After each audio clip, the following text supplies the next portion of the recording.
Hi, myself Naveen Kumar Sani. In the course of wireless and mobile communication, today we are going to discuss the types of signals in the lecture 3.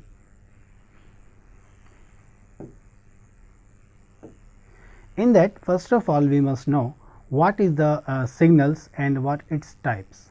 So, basically in a simple definition of the signal, it is a signal is a function of one variable, or it may be the more than one variable which carries the information. So, that information can be of physical data or maybe the digital data. Okay. So, in just for example, I have just simply mentioned about the signals. So, what is that? You can see ECG in that that is the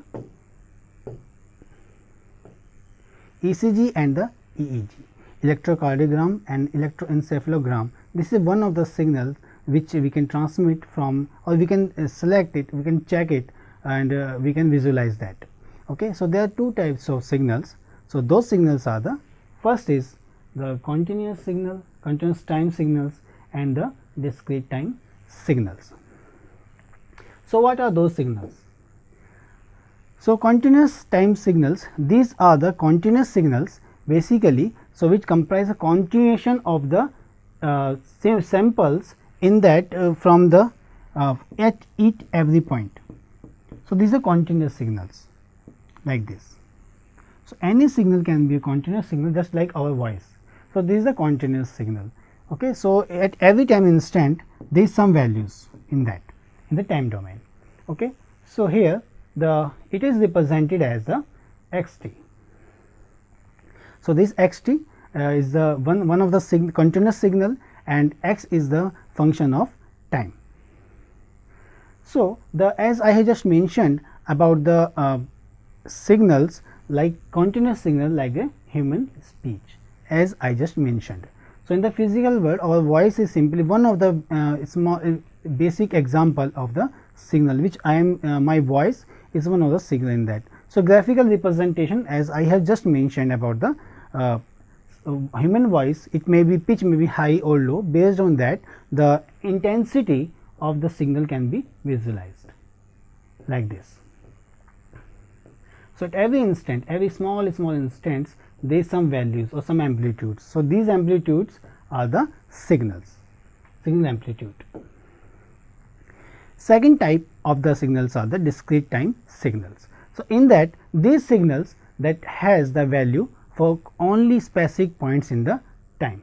So, as I have just simply mentioned, if I am connecting these points, so these points are, this type of signals are the continuous signals, but when I am taking the every instant of time, at some values of that amplitude. So, just like at this one, at one time instant the amplitude is this one, at time at 0 instant amplitude is this one. Similarly, at the second time instant the amplitude is this. So, like that at every instant we will get the different amplitudes. So, how to represent that? So, these are the discrete time signals. So, how to represent that? So, we write it in like x in bracket n. Okay. So, in continuous we simply said this is the xt, but in the discrete time it will be the x n. So, this x n is the discrete time signals, and the xt, this is the continuous time signals. So, what are different where the application of that? So, the application for this one is the MP3. So, wave files or the MP3, these are the some examples where the digital signals or the discrete signals can be come into place. Another way of representing the discrete signals are the stem plot. So, when we draw the discrete time signals on any tool like MATLAB, so in that these discrete signals are called the it can be plotted by the stem. Okay. So, these are the examples where at every instant of n or the time, so these amplitudes are varying. So, these are the stem. So, this plot we can say stem plot. Okay. So, in a graphical we have represented the CT, that is a continuous time and the discrete time signals. So, in that we can see that here this is one of the example of the your continuous time signal, and here this is a corresponding discrete time signal graph. Okay. So, here we can see that the amplitude at this point and the amplitude at this point is same, amplitude at this point and the amplitude at this point is same. So, like that the waveform which it will be generated, it will be like this one. Okay. So, in this way the graph you can represent it in different fashion. So, both the graphs are same, but the difference is the discretization of the discontinuous signal. Okay. So, again just for representation point of view, x t will represent the continuous time signal and x n will represent the discrete time signals. Okay.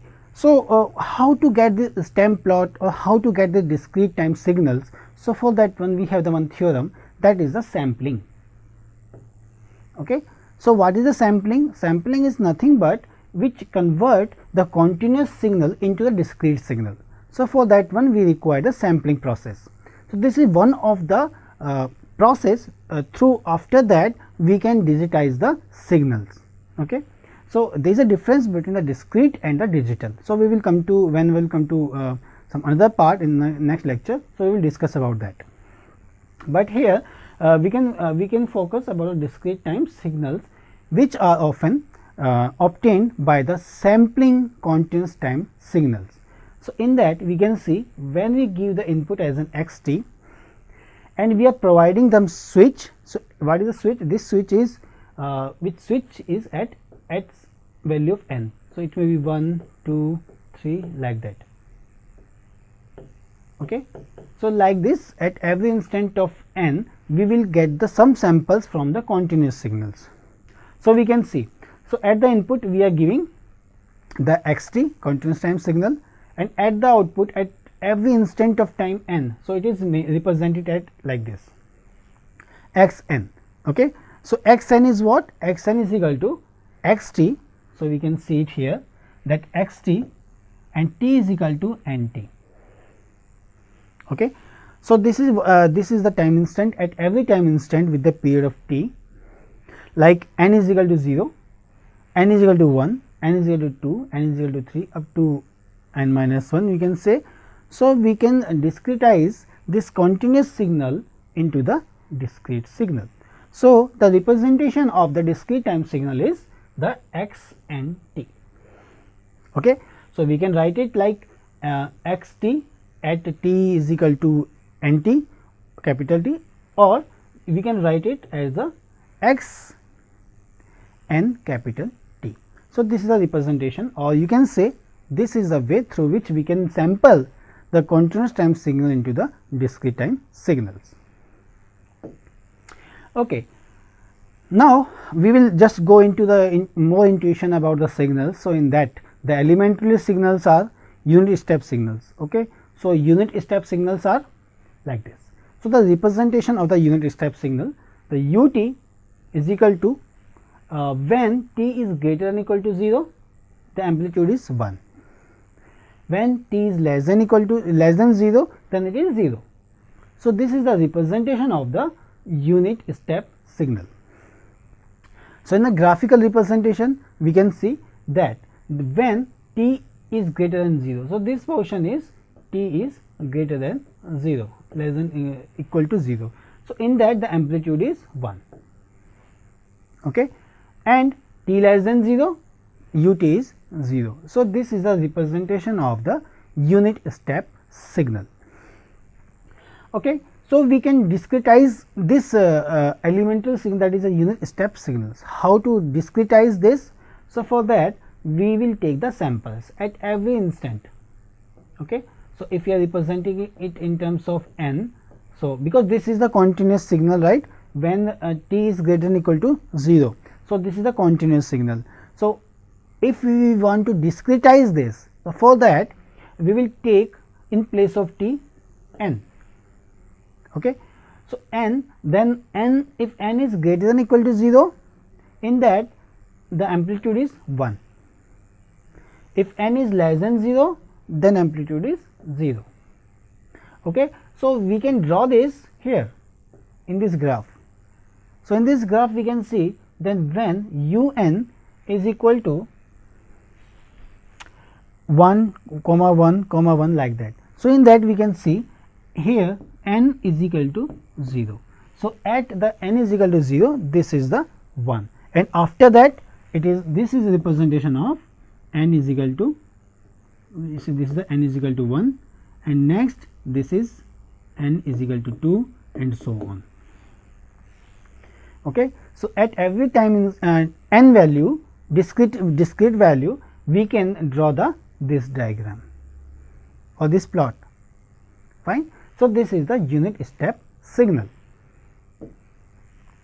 Next come to the ramp signal. So, similar to the unit step function, this is a ramp signal, but this is the slope in the ramp. Okay. So, what is that? Ramp t, when t is greater than 0, then this function will vary as the t. Okay. When t is less than or equal to 0, this ramp t will be 0. Okay. So, in the previous case we have seen ut. Okay.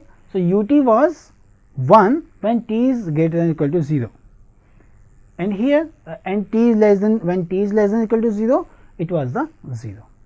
Okay. So, this is the difference between the unit step function or the ramp function.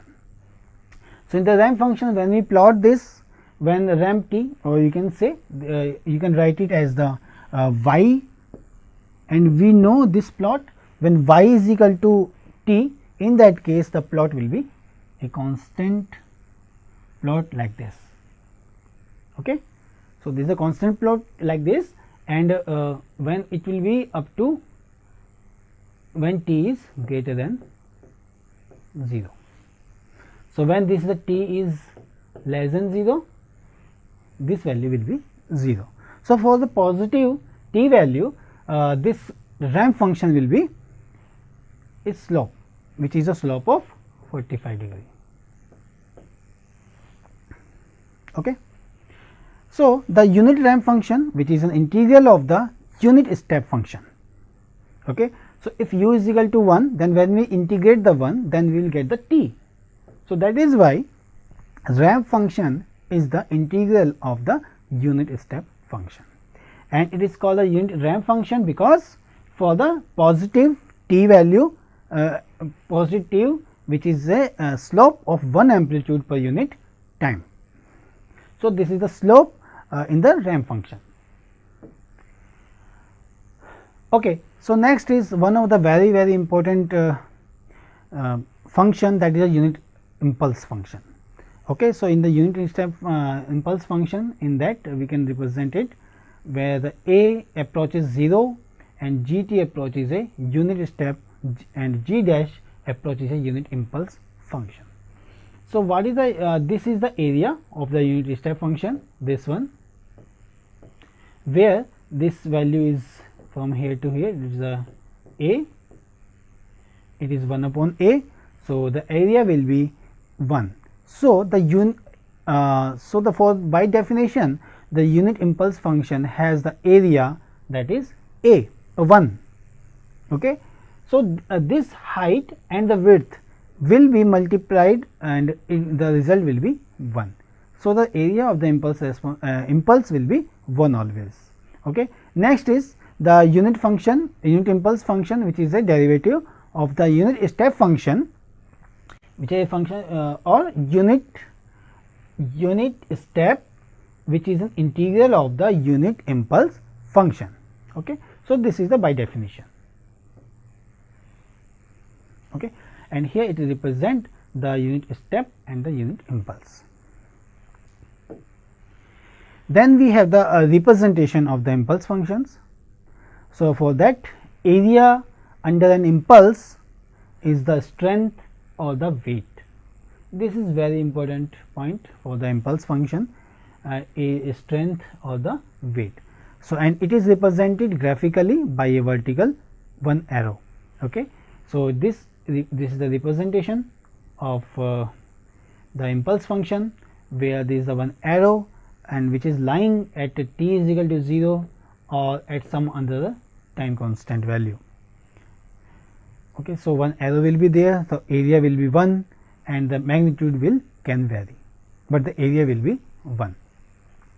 So you can change this one itself by multiplying by 5 and this is shifted by t is equal to t minus 1. Okay. So the shifting of this pulse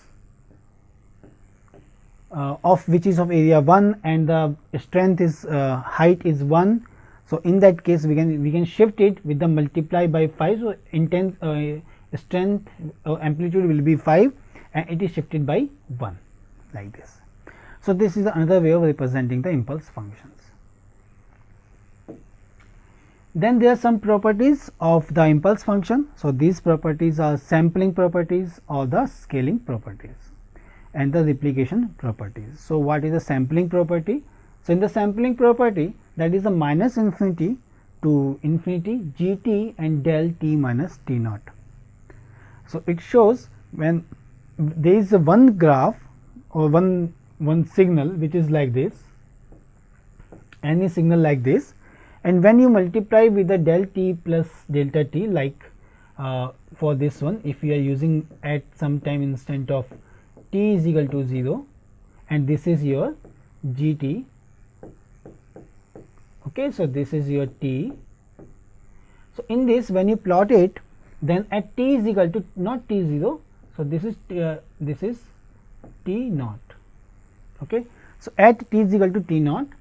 So this graph, when we multiply this like this and you are taking the integral of minus infinity to infinity, then the resultant for this one you will get the one sample which is at t is equal to t naught. Okay. So this is also this is the at g t naught. Fine. So this is the sampling property. So it means at t is equal to t minus t naught, it means at t is equal to t naught you will get the one sample point at a g t naught. Now the scaling property is what?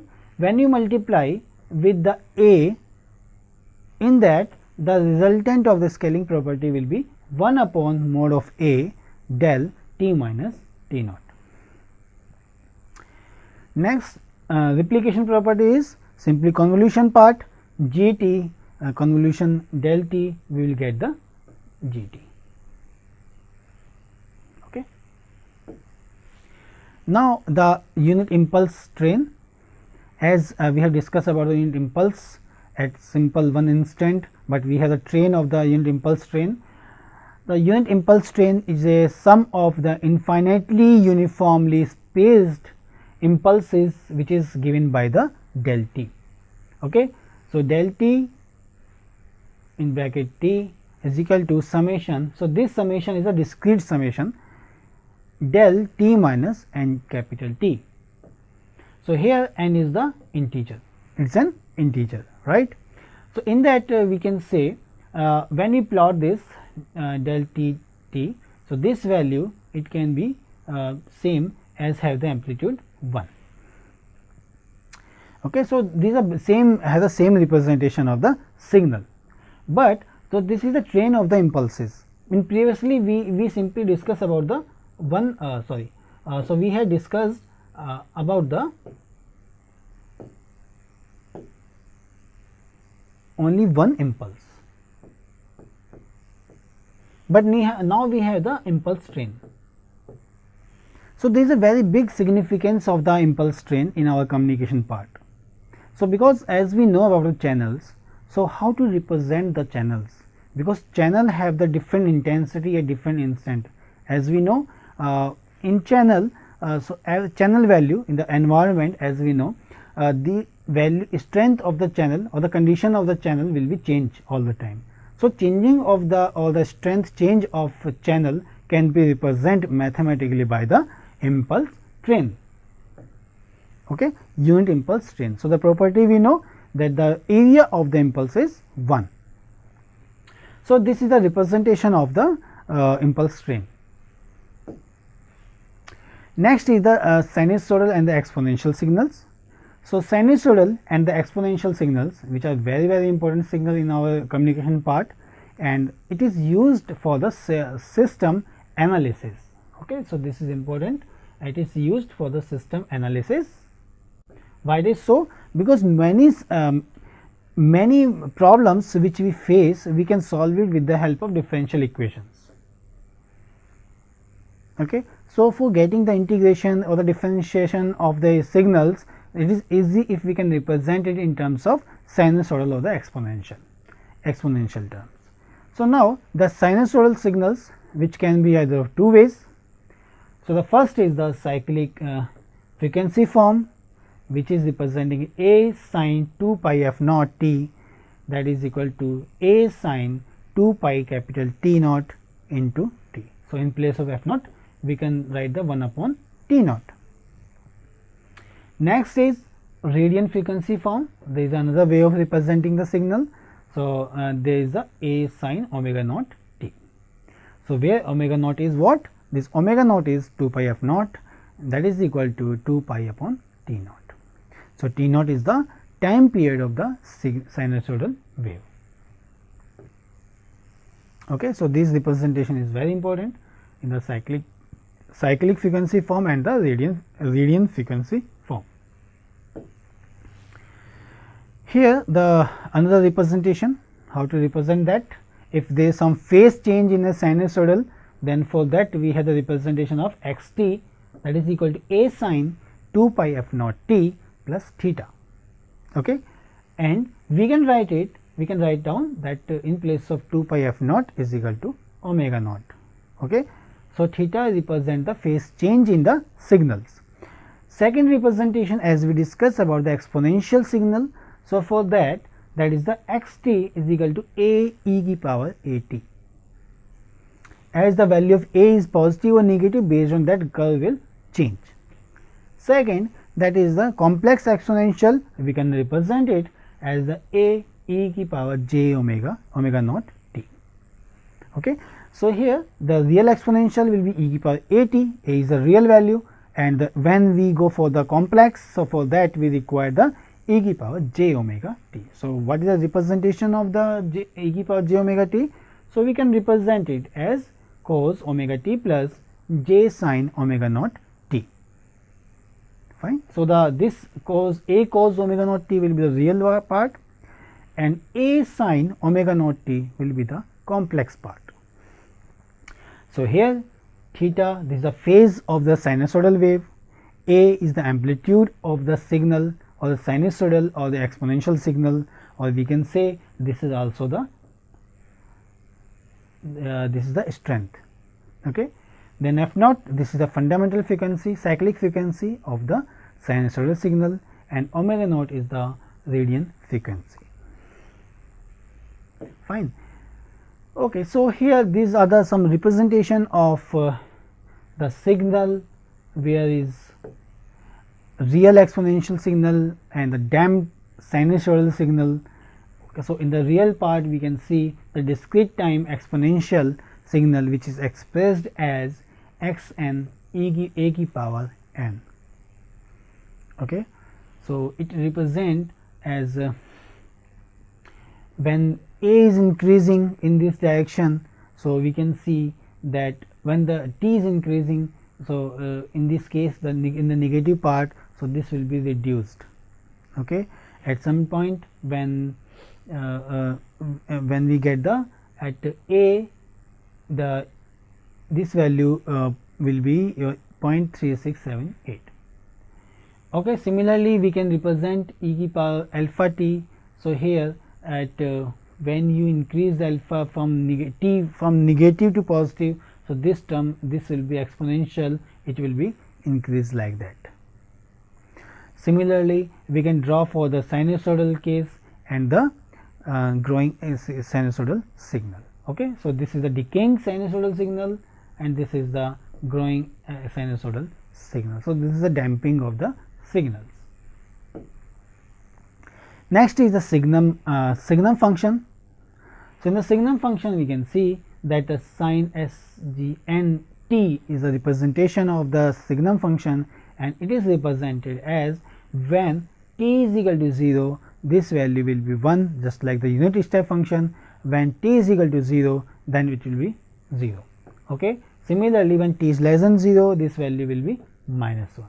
So, the representation in terms of unit step function, it will be 2 ut minus 1, and it can in the precise graph, it will be SGN when t is greater than 0, it is a representation when t is greater than 0, and this one is the when t is less than 0. Okay. So, this is the representation and is generally commonly used graph in our communication system, and when we come to the next lecture, we will discuss more about the signal and its properties. Okay. So, thank you very much from my side. Thank you.